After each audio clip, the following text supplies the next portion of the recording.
আটটু group আটটু এদিকে group আটটু হেমনে হেমনে হেমনে হেমনে এদিকে এদিকে এদিকে এদিকে আমরা দিকে এমনি গ্রুপ আটটু আটটু আটটু সোজা এই উপরে উঠবো বাস এমনি উঠবো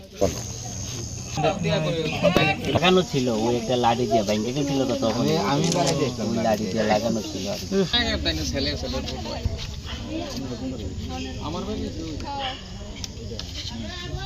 আস্তে আস্তে কালকে বালু তুলতেছে মেশিন দিয়ে তখন বালুর সাথে এটা প্রথম আঠাটা বাইরেছে পুরো বডিটা বাইরেছে বডিটা পাওয়ার পরে বডিটা তুলে নিয়ে আসছে কতক্ষণ পরে নিচটা পাওয়া গেছে চরণগুলো পাওয়া গেছে একটা হাত পাই নাই হাতটা বাটটা খাওয়ার পর আবার নামছি বালু তুলতে তখন হাতটা পাইছি।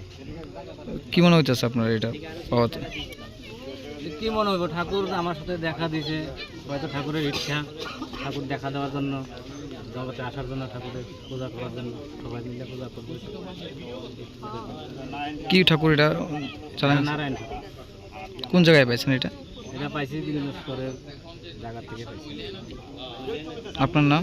আমার নাম তপন চন্দ্র শীল, পিতার নাম রবীন্দ্র কুমার শীল।